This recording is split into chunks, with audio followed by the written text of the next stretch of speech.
So we're starting with straight trucks. That's the subject of this particular clinic, and it's the straight trucks that serve the small community of Reynolds, Indiana, which is a town, I think, 73 railroad miles south of Chicago. And they had a pretty interesting little town served by the railroad. But of course, once the railroad got things into town, like lumber and grain and things like that, the trucks were needed to distribute it to the final location. So in order to accurately model the town, I needed to model the vehicles that were involved in all of this particular work. And that's what we're discussing in this clinic. So we start with one of the industries in Reynolds, Indiana, which is, and believe me, this is much more scenic now. It's been 10 years since I put this thing on the layout, but this is the old elevator, and it's been downgraded to a feed mill. So basically, farmers are bringing grain into this mill, and they grind it into feed, and also they receive inbound cars of bean meal and blend that with the feed. So this is one of the industries that we have in town that requires a rail service as well as truck service. Go to the next one, Greg. There we go. Yeah, and this is the new elevator, which was built south of town.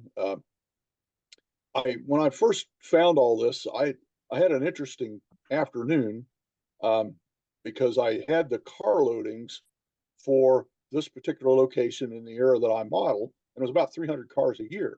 And this thing, the one that's there now, is probably 5 times this size, and I couldn't figure out how they could have so few car loadings. So I ended up going to the county seat, and the building permits people were not helpful. In fact, they were rude. However, I did go to the tax people, and they explained that the tax or that this building grew in 2 or 3 segments.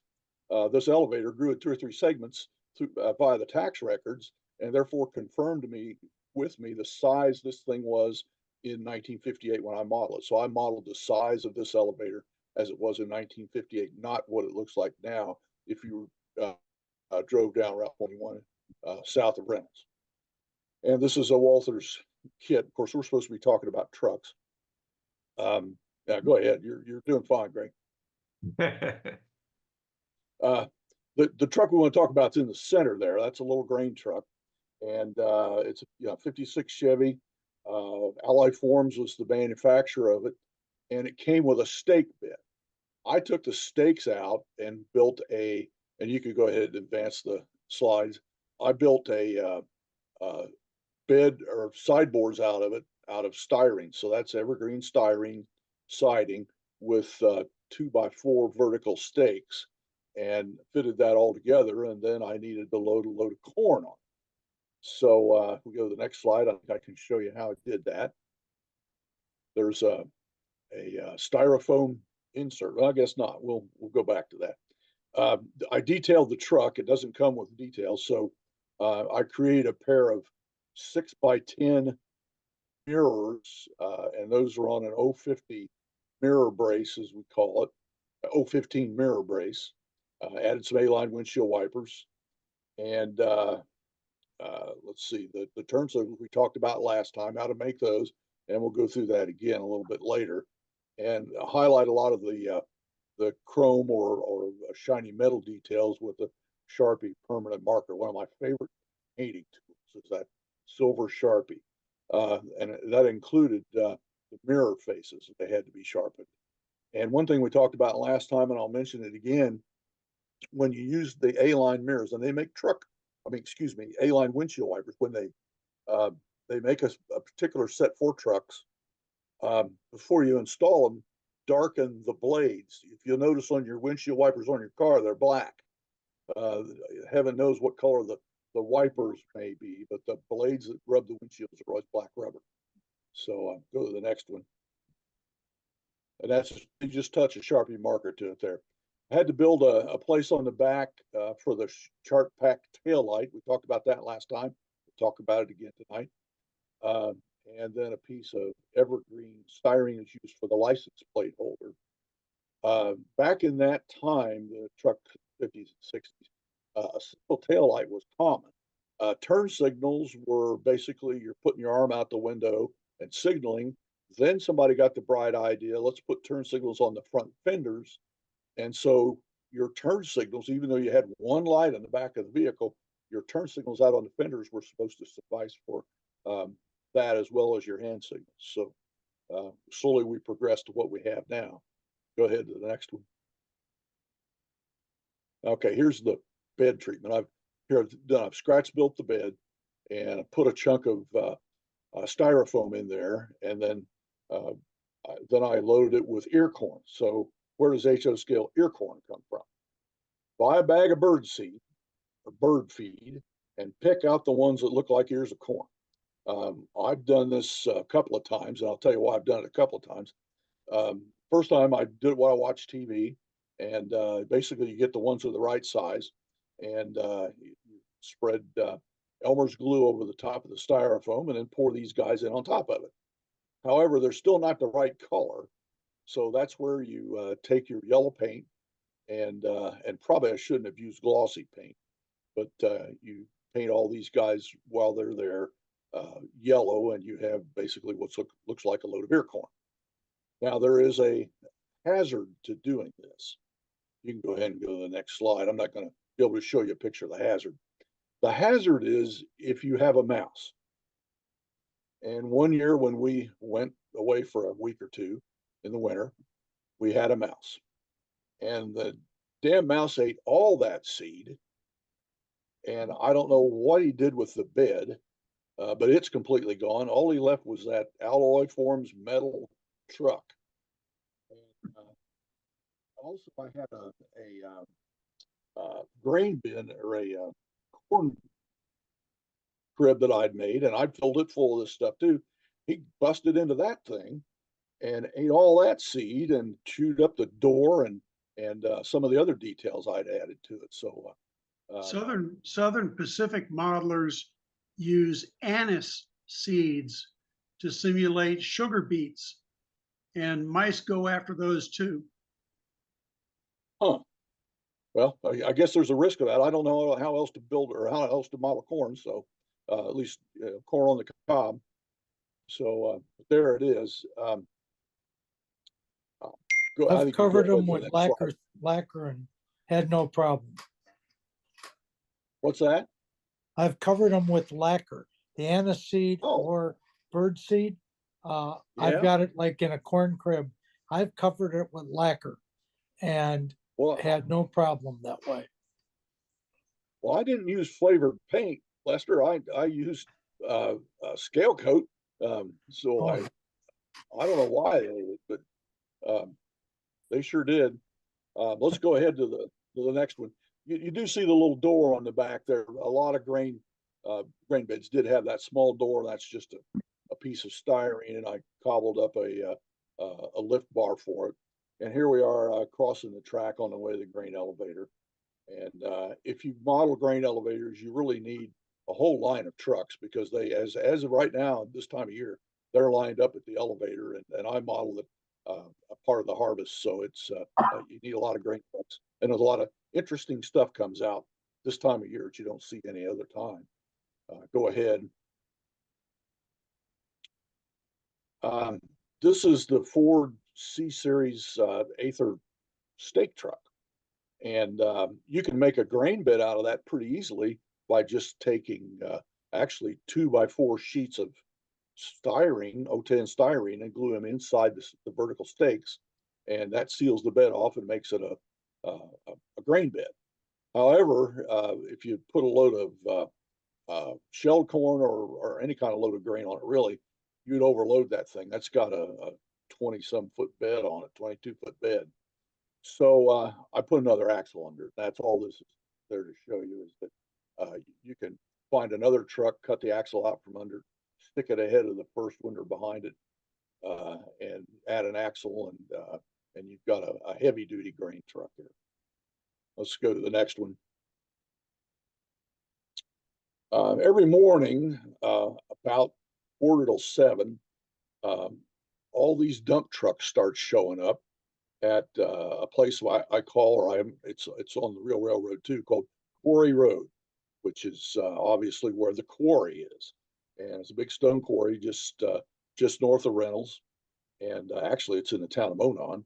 And these guys are going in there to get their loads for the day. So let's take a look at some of those trucks that serve that quarry. I first got the idea of modeling dump trucks when Mini Metals came out with their 46 Chevy with the nice dump bed. And that's what this is. I discovered this at an NMRA meet and went home with one. And I've had nothing but fun with those ever since. Go ahead to the next one.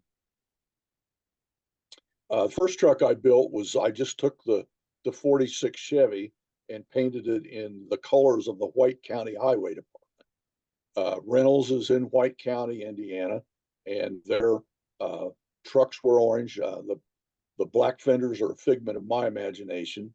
The gray beds are pretty common. But what I did was take that truck and detail it. And I think we could see another slide and probably see some of the detailing. The bed, I made it so that it was like a patch crew was using it. So the tailgate was down, and I had to rework the tailgate a little bit. And then I put a lot of the equipment in the bed that they would use. A 46 Chevy comes with one left-hand rear view mirror. So I had to make another one to put on the opposite side. And I think you saw a chain hanging off the front. That was later replaced with a snowplow bracket, which I won't cover here, but it's something I added later on. See if we can go to the next slide. So the patch crew needs a lot of tools. And so there's a barrel in there to throw a lot of their equipment in. Then there are shovels and so forth that lay in the bed. And then toward the rear of the bed is where the pile of cold mix asphalt is going to be. It's going to be on the bed as well as on the tailgate, so the guys can reach up in there and shovel it. Now the theory on patching is that you've got these holes in your roads, and when people drive through them, they're terrible and they bump and it's not good. We all know what a pothole is. So these guys come along with this cold mix and they fill the hole, and then they overfill the hole thinking it's going to pack down, but it never does. So now instead of falling in the holes, you're going over the holes, and you still got the same rough surface that you had before. However, this only survives until snow, and then the county, in its infinite wisdom, comes along with the snow plow and plows up all of the patches that they had put in the holes last year, and we do it all over again the next year. So that's what this truck did. It was an older truck that was kept back for highway or road repair on county. I can go to the next one. I also built a second truck. If you'll remember, I had taken the bed off of a 46 Chevy and made the coal delivery bed out of it. Well, I had a bed, and I wanted a more modern truck. And in, I think, 1953 or thereabouts, International made the R190, and Mini Metals has had the R190 available for quite some time. So I got a hold of a single axle semi tractor, which was a Mini Metals R190. I think you can go to the next slide. And that's what it looks like. That's the semi tractor on the front, and the bed has been fitted to it. I'll go to the next one. I'll show you how I did that. Wasn't that tough? Had to remove the fifth wheel, and you can also get the cab off by drilling out the rivet that holds it in place, and then you could put a 256 screw in there, and that'll keep it in place when you put the cab back on. But you need the cab off so you can get inside of it and detail it a little bit. So go ahead to the next one.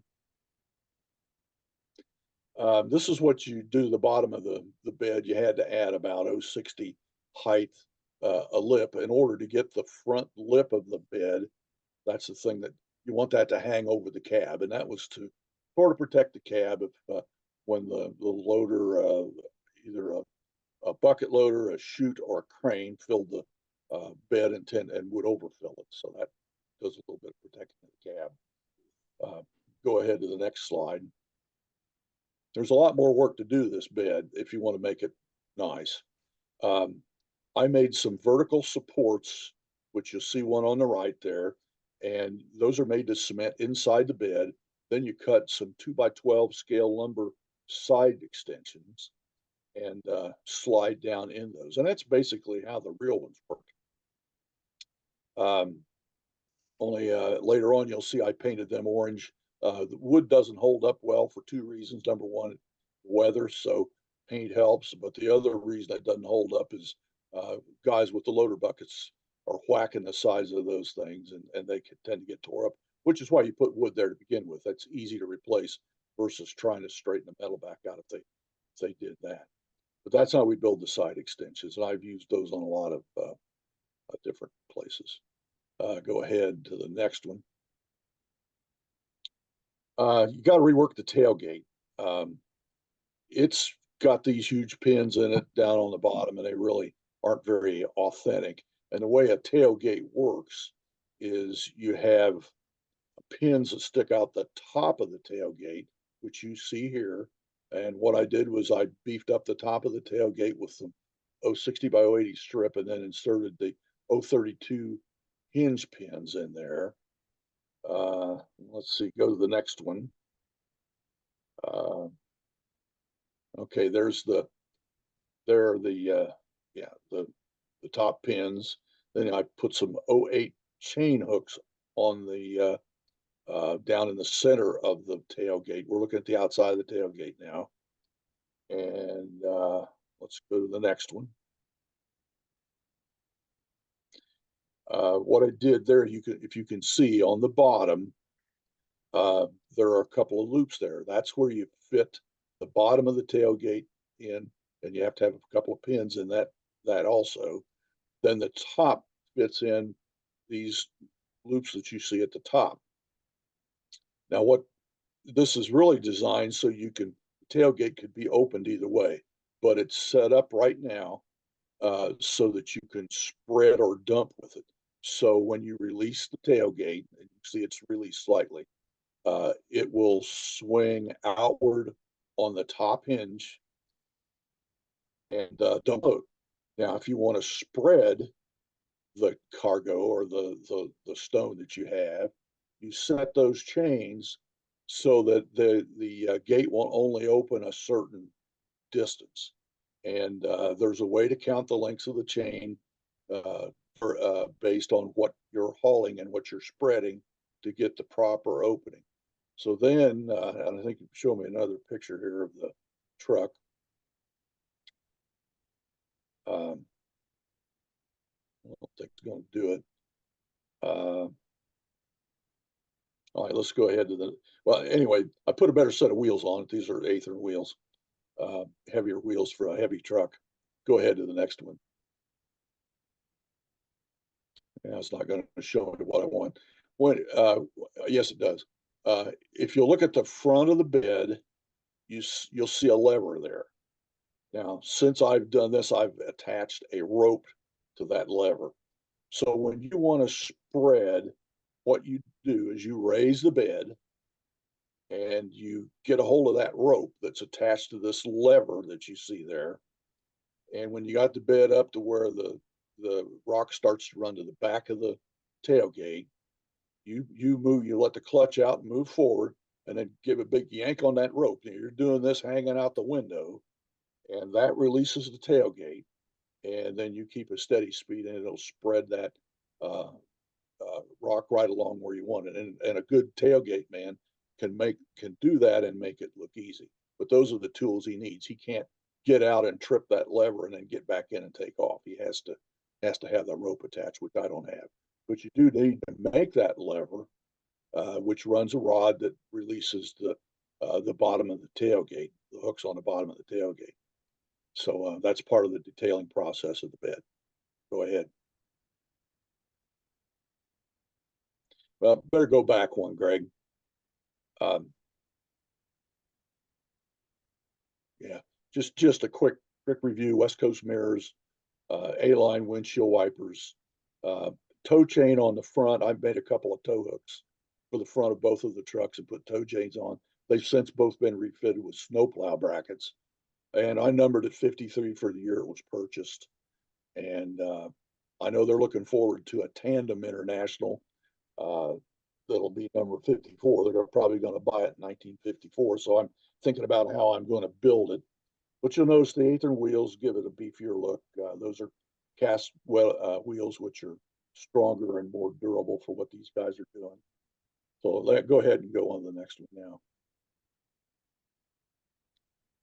So as I said, I plan to progressively build newer trucks for White County Highway Department. And ultimately, this Kenworth will be a dump truck for the county highway. That's what I have planned anyway.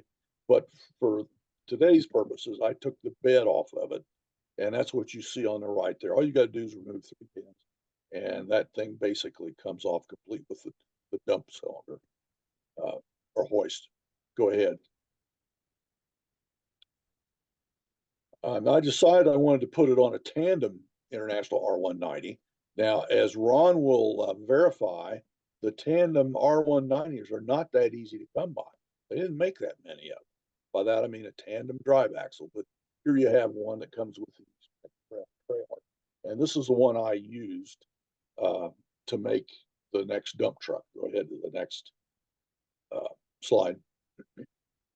I took the Athearn bed and put it on the International R190 Tandem bed, and this is what you get. It's too beefy. I call this a coal bucket. That's the size of the beds on tandem trucks that were used out of coal mines where the product wasn't as dense, and therefore you needed a bigger bed. So I still left this thing. I don't know what I'm going to do with it exactly, but for now it's kind of fun to look at, and it's sitting in the quarry over there. So that's one thing you can do in a hurry if you really wanted to. You do have to remove the fifth wheel, which is what the semi-trailer attaches to, in order to get down to the frame, so you can mount this Athearn dump bed on there. But it's a nice little bed, and it's just too big. Go ahead to the next one. The Monon painted some of their early pickup trucks like they were F units.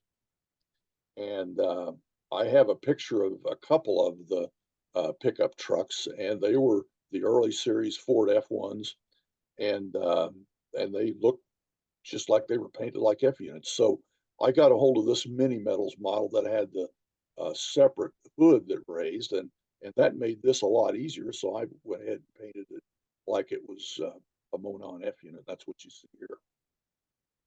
It's just a paint job is all it is. Nice little model. Go ahead to the next one.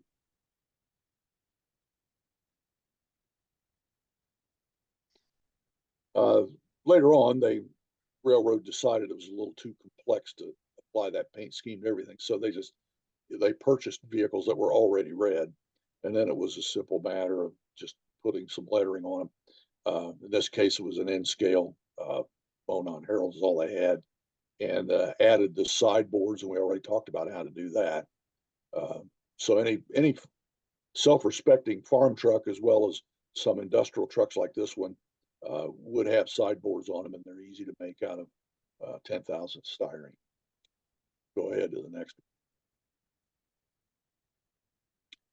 And the Monon had some larger trucks too. This is the Alloy Forms 56 Chevy again. I left the stake body on it, but this time I equipped it with a tarp. And that tarp's showing a little bit of wear after some time, but basically that's made out of the tissue like you get in a new shirt. It's the thin tissue, not kind you blow your nose on, but the kind you get that's a little stiffer and used in packing. And what I did was cut a strip that cut it across the bed, and then I cut another one the length of the bed. Now, you would normally have bows inside that supported the top of the tarp. I didn't make wire bows to do that, but I did put bulkheads in there that extended up enough to give it the shape that it has and support that any natural sag that came from that tarp. I'm not sure why they put tarps on these to begin with. I think it was more for security than anything, because they didn't haul anything that wasn't going to be out in the rain when they unloaded it anyway. So, but that's the Alloy Forms truck. It's got the turn signals, the windshield wipers, and the mirrors also, and the taillight treatment on the back. So go ahead. And then there it is. You see the back end of it, how the tarp comes down, and then they tie it down. Originally, in the original days, it was with ropes, and then later on they used bungee cords. So go ahead. So let's talk about how some of these details come apart or come about. The first one's the windshield, turn signals, fender mounted turn signals. And I make those on the Tichy 3037 eye bolts, which are huge eye bolts, but they're huge enough that they make good turn signals. So I put a chart pack, and you can see the product numbers down at the bottom. The 834 and was it 833? Those are the numbers. The yellow ones and the red ones. I put the yellow ones on one side, the red ones on the other. Then it's just a matter of drilling a number 72 hole in the fender where you want it, and stick this thing down in there and put a drop ACC on it from underneath the fender, and you can trim it to length at that time. And you want to have the yellow lens facing forward and the red lens facing backward. If you ever seen one that isn't that way, somebody's got it messed up. Go ahead to the next one. Here's how I've mounted some of them with the number 72 holes, and you get an idea of the different trucks I've done that with. Nothing to it. It's real easy. I make those up ahead of time, obviously, so it's pretty easy to install. Go ahead. Clearance lights. To the left there is a set of the 3 clearance lights. These are on the top of that's on the chute of a concrete mixer. They had to have clearance lights too. And also I do those on semi-trailers and other things. Micromark makes some tiny brass brads that have 040 heads, and they're still a little large at 040, but you can drill holes in your truck, trailer, or whatever vehicle it's going to be, shove those partially in, use your Sharpie to paint them silver, then get your X27 Tamiya clear red paint, and the X26 is the amber one, and put that clear paint on there. Then when you're finished and it's dry, go ahead and shove those on in, and you've got a nice clean differentiation between the surface it's mounted on and the surface that has the clearance light itself. Now, there is another way to do this, and that is, and not use the Tamiya colors if you don't want to buy 2 bottles of paint for a few clearance lights, and that is just go ahead and use the red Sharpie marker, then put a gloss finish on top of that, like Future Floor Wax. That's a good gloss surface, and you'll get the glossy lens effect that way too. So go ahead to the next one. Oh, by the way, on that slide, the number for those brass brads, you can get them through Micromark, is on there. These are clearance lights that are being added to, they're already molded on the body, and this is tank body. So here again, we hit them first with the silver, and then we use in this case, I used the Sharpie amber and the Sharpie red where appropriate, and then I did a final coating with Future Floor Wax. Everything on the back of a vehicle should be red, including the side clearance lights at the back. Everything forward of that should then be amber. That's the norm, and that's the requirements. Go ahead. And these are the tail lights. That's the 821, and that's the right size for about a 5-inch tail light, I think is what it is. It's a little large. Wherever you need a tail light, you stick one of these guys on, and you got it made. They're self-adhesive. However, don't trust them. The self-adhesive doesn't hold up. So put a dot, I mean, a really small dot of ACC on, and then you can stick this guy right on it. And these don't really need anything else done to them. They're pretty shiny the way they are, and they make pretty nice taillight lenses. Go ahead.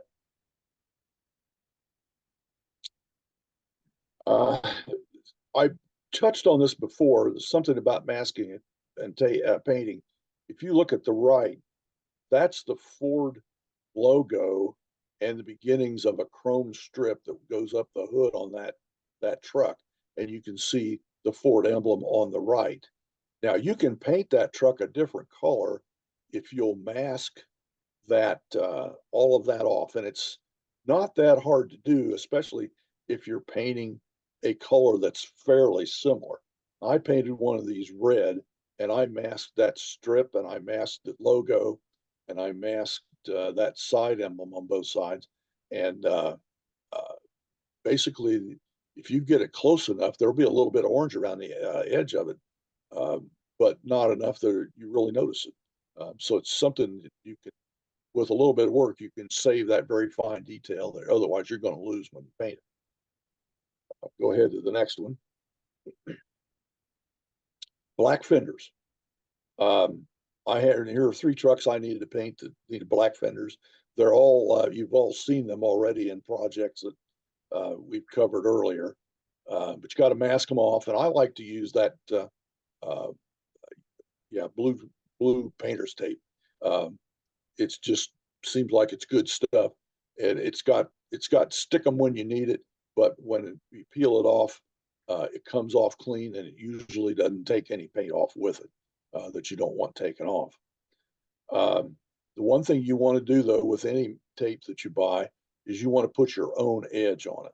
You may think when you rip it off the roll that that's a nice fine edge there, that, and it is if you're painting woodwork on your house, but if you're going to use that tape, you want to put a fine edge on it. So just take a straight edge and a razor blade and cut a new edge on it, and proceed to use it from there. And you can cut it to sizes and shapes too that you might need.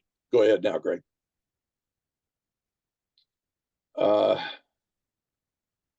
These are the 2 colors that I keep on hand for painting interiors. Interiors are usually going to be gray, or they're going to be some really terrible looking green color. I've got a color. We have a description of it in the trucking industry that I'm not going to share with you tonight on the public airwaves. But that green is pretty bad. However, the seats are usually black or brown. So put one of these colors in there for the seat. And then while you're at it, you can install a driver. And I call this guy Mr. Amputee because I've never been able to get a sitting figure to fit inside one of the HO scale truck cabs without first removing his legs. So he gets up his spinal column there to keep him in the seat, and no legs, and they look pretty good on the outside. Go ahead. Wheel painting. These are the stock wheels that you get on a Mini Metals truck. They're the stamped or disc type wheels, and they're not really strong, but they're suitable for a lot of the different things. But there is something you do want to do. If you paint them, you want to take the tires off first, makes it a lot easier. And then when you get done painting, you want to open up those holes. A lot of them aren't even open when you get them, and you might paint them heavily enough that they'll fill them up. So open those holes back up. Those holes are intended to keep the brake drums cool in a braking situation, and provide airflow around the wheels. So that's what that's all for. And it's real easy to open them up with a pointed model knife, or you can fill them in with a sharp lead pencil. Either way, looks about right. Go ahead. Here are the wheels that I talked about. I think these are A-line wheels. Wheels have got a lot of indentations and things in them. It's easier to paint them with a brush than it is to airbrush. You might start with an airbrush, but you may end up needing to touch them up with a paintbrush anyway. So I typically just paint them. And then it's, stick them, leave them on the axles and then just stick them in a piece of styrofoam to hold them while you do the painting. That's, basic stuff. Go ahead. Windshield wipers, the Athearn, particularly the Athearn C-Series Ford, comes with these giant windshield wipers that are pretty massive. I left them on the tank truck I did on the last session, but this is a roadway semi-tractor, and I decided I'd take it the next step. So I put mirrors and the vehicle windshield wipers on it, as you see there. Nothing much to it. Number 75 holes, drop of ACC on the end and push the thing right in. And I'd like to tell you it's that easy, but they do tend to take off on you in the tweezers, so you got to be careful with them. Go ahead. And we talked about the door-mounted older mirrors, sometimes called the fly swatters and the lollipops, and so forth. I use 015 for my mirror braces, or mirror arms as they call them. And then I think I went out and measured what one of those mirrors is, and it was 10 by 6. And you paint, the mirrors are either going to be black or they're going to be white. And of course, the face is going to be silver or a mirror color. The only way mirrors got any other color than white or black is if they painted the whole truck, and it was easier to paint the mirrors, just mask off the mirror face and paint the whole truck than it was to mask off the mirrors. So that's how they typically did it. Go ahead.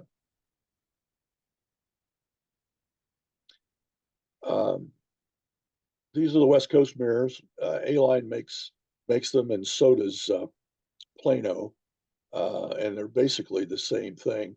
They're I think etched stainless, and you cut the brackets that best fit your situation. I put oversized holes inside the truck and then let the ACC fill them up, and just don't paint the face of the mirror. That's the part that's supposed to be reflectorized. And like I said, these colors could be either white or black, or if the whole truck got painted, there's a good chance the mirror braces got painted too. Let me call your attention to the fender. Can you see the fender right below the door handle on the tractor? Somebody say they see it. Say, yeah, there you go. Yeah. That is a typical wear spot on a roadway tractor, where the blue fender, the paint's been worn off. That's where the guy puts his hand when he gets out. He opens, puts his hand on that and gets out, and those things will be wore off every time. So watch your C-Series Fords and you'll see that. And I had a friend of mine that I don't think thought I was do what I was doing until he saw that, and he realized I didn't know what I was doing. So you model the little stuff. Go ahead. On the underside, there's most of the underside's typically painted, and it's painted black, but there's some things that don't hold paint. Springs are one. They'll, as they flex, the paint flakes off, and the exhaust system is another thing that they'll be rusty all the way.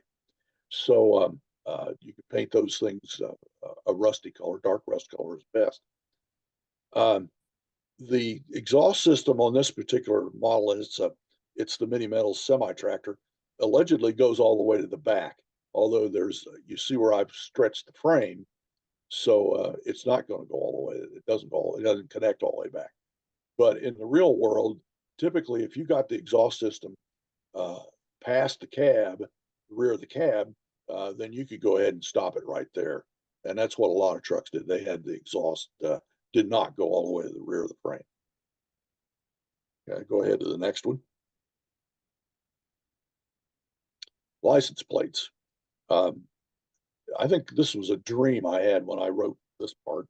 I still use the Micromark license plates, but I had this idea that I was going to photograph era appropriate license plates and shrink them down and print them off and do all that stuff. And I never did do it, but I do have a few old license plates that I can photograph and do that with. Go ahead to the next one. And that's it. This particular clinic, because I was having a tough time physically, I had a lot of help from my wife and my friend Mike Johnson, who built this structure that you see right there in front of you. And that's it. I don't think there's anything else. You can go ahead. Oh yeah, okay. This is the end. And appreciate your interest. I'll be glad to talk about or answer any kind of questions and things you want to talk about. Very good. Thank you, Mont. Looks good. Yep. Very Okay. good. And on the license plates, for one way to get them that is to go online. Almost every state, you can look up license plates by and year and find photos of them. And if you're willing to do that, you could shrink them down to model size. So you can do it that way if you can want. find them. Yeah, they're for sale on eBay too. So Are get they? pictures Okay. on eBay? Yeah, because I can tell you that exhaust system with the brake in the middle makes it a lot easier to pass your emission test. Yeah, probably does. Yeah. Well, depending on where they put the meter, yeah. You're Yeah, right there. I just barber had my shop is- 89 Econoline passed its emission test with flying colors, and later I looked and it was completely gone in the middle. They were measuring nothing. So I've replaced the exhaust system now. I'm not sure I can pass the test, but we'll see. Well, there's with the new trucks, we've quit buying stacks on them. And the reason is they burn so clean now that nobody is subjected to any objectionable fumes in the lower below the truck. So we just spit the exhaust out the bottom now. And our Yeah. guys are standing around while the truck runs to pump and do things like that. So it's just we save about 1,000 pounds in bracket and exhaust stack and everything else. And Sure. you could take your finger, put it inside that exhaust pipe and you won't get it dirty. Yeah, Of course, we paid dearly for that, but that's right. Yeah. Very good. Well, nice presentation. As I said, we'll be off for the month of November. So this is our last Zoom until December 5th. I think we've got Seth Lakin set up for that. He's got a presentation that he gave at Naperville that he's going to reprise for our group. So we'll look forward to that. And in the meantime, so it'll be past Thanksgiving by the time I see you guys all again. So have a great November. Enjoy your Thanksgiving, and we'll pick it up in December. And if one of my trips get canceled, I'll let you know, and we'll do something. Take care, guys. Thanks again, Mont. Nice presentation. Yep. Thanks, Mom. Thanks, Greg. Good night, everybody. Good Good night. night.